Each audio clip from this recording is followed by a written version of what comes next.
सन 2001 में gladiator release हुई थी। आज अभी इस वक़्त ग्लैडिएटर का सेकंड पार्ट रिलीज़ हुआ है। पार्ट 1 ने 5 ऑस्कर जीते थे। पुराने समय के अंदर में हर देश के अंदर में इससे मिलता-जुलता कोई ना कोई फाइटिंग ड्यूअल का कॉन्सेप्ट हमेशा रहा है, जिसमें 2 लोग एक-दूसरे के सामने आकर के लड़ते थे और अपनी प्रभुता साबित करने की कोशिश करते थे। वो रसल क्रो हों इसके अंदर में ग्लैडिएटर के अंदर में या फिर मियामोतो मुसाशी हों या फिर वो वाला टाइम याद है जब महाभारत के अंदर में अपनी-अपनी लेवल साबित कर रहे थे सारे के सारे पांडव और कर्ण आता है, बोलता है कि मेरे को भी लड़ने का है, मेरे को भी मौका दो। तो बोलता है कि नहीं-नहीं कि तुम तो सूत पुत्र हो और फिर दुर्योधन आते हैं बोलते हैं कि नहीं-नहीं भैया मैं दे रहा हूँ गाँव लेकिन ये लड़ेगा ये लड़ेगा। और या फिर कोई और व्यक्ति हो। भले से जो लाइट का स्वरूप है, फाइट का स्वरूप है, वो एक्चुअल में किसी व्यक्ति को मार देने से लेकर के आज की तारीख में जो माइक टायसन और जेक पॉल की फाइट हुई, that is nothing but the simulation of fight. उसके अंदर में हम जानते हैं कि व्यक्ति को मारा नहीं जाएगा ultimately, but that is a very big part of it. Mike Tyson और जेक पॉल की फाइट में जेक पॉल जीत चुके हैं। इतने ज़्यादा लोग इस फाइट को देखने के लिए आए कि नेटफ्लिक्स का सर्वर क्रैश हुआ।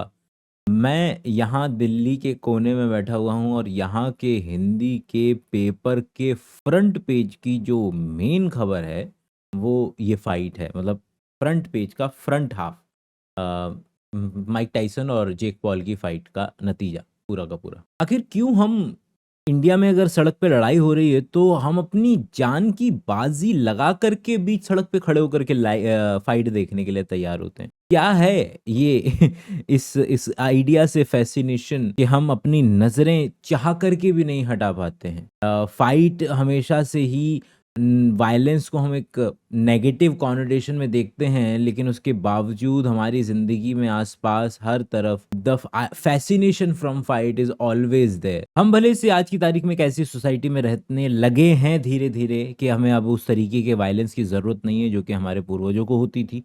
जिसके ज़रिए एक व्यक्ति दूसरे व्यक्ति पर अपना प्रभुत्व स्थापित करके फिज़िकली उसको डोमिनेट करके उस पर्टिकुलर सोसाइटी में अपनी जगह बनाता था, बेटर मेट्स तलाश करता था। तो ये हमारे एक्चुअली प्राइमल इंस्टिंक्ट और प्राइमल बिहेवियर का एक इंटीग्रल पार्ट रहा है हमेशा से।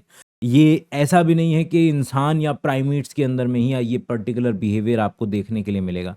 हमारी ज़िंदगी में आने वाली ऑलमोस्ट हर चीज़ इसलिए एग्ज़िस्ट करती है क्योंकि 2 पर्टिकुलर ऑर्गेनिज़्म एक-दूसरे से लड़ रहे थे।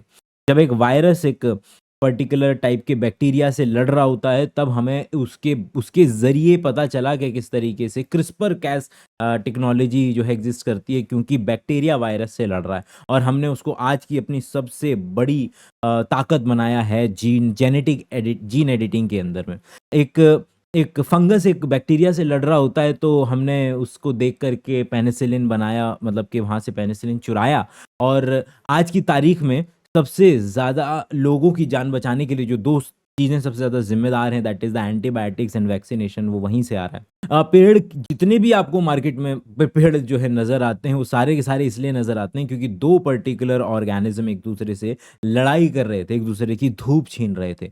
जब एक दूसरे की धूप छीनता है तो वो ज़िंदा रहने के काबिल हो पाता है, उसी के बच्चे बनते हैं, वो लंबे होते हैं और फिर आगे चल कर के इनकी या तो कोई धूप छीनेगा या कोई ये किसी से धूप छीनेंगे और लड़ते पेड़ लंबे होते चले जाते हैं। पेड़ों के लिए लंबा होना उनके लिए नेगेटिव है, उनको ज़्यादा मेहनत, ज़्यादा एटीपी लगाना पड़ता है। वो जल्दी से सूरज की तरफ नहीं पहुँच जाएँगे, पेड़ के लंबे होने का कोई ऐसा ख़ास कारण नहीं है।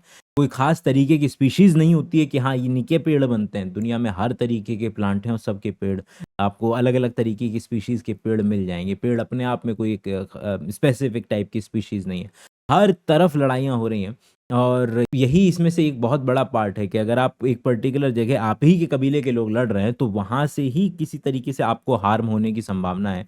तो वहाँ देखना बिल्कुल लॉजिकल बनता है और इसके अवशेष आज तक आप सड़क के किनारे जेसीबी अगर चल रही है या आपके लड़ाइयाँ अगर हो रही हैं आपके मोहल्ले के अंदर में तो यू विल आप चाहे इंटरफेयर करें कि ना करें लेकिन यू वांट टू वॉच कि आप उससे आँखें जो है नहीं जो है वो हटा पाएँगे। और इसी के अवशेष थोड़े माइल्डर फॉर्म में हमने कहीं नहीं छोड़े। जितने भी गेम्स एग्ज़िस्ट करते हैं, कबड्डी, अ, फिजिकल ड्यूअल वाले जितने भी स्पोर्ट्स होते हैं, वो चाहे तलवारबाजी हो, चाहे आपका दंगल हो, या डब्ल्यूडब्ल्यूई हो, डब्ल्यूडब्ल्यूएफ हो, या फिर आज के समय का जेक पॉल और माइक टायसन की लड़ाई हो। जितने भी हम मसाले खाते हैं वो इसलिए एग्जिस्ट करते हैं क्योंकि पेड़ लड़ रहे थे, क्योंकि वो एक खास तरीके से नहीं लड़ सकते, फिजिकली नहीं लड़ सकते, तो वो केमिकल वॉरफेयर जो है स्थापित कर देते हैं। दो पेस्ट पेस्ट तो हम बोलते हैं, बट हर व्यक्ति ज़िंदा रहना चाहता है, तो जो भी पर्टिकुलर इंसेक्ट उस पेड़ को खाना चाहता है, या जो फंगस या बैक्टीरिया उसको खाना चाहता है, उसके उससे बचने के लिए, उससे लड़ने के लिए, हर्बीवोर से लड़ने के लिए वो प्लांट उस तरीके के मॉलिक्यूल्स बनाता है, जिसको हम बड़े चाव से बिरयानी में, आपके सब्जियों में जो है वो डाल करके खाते हैं और मज़ा लूटते हैं।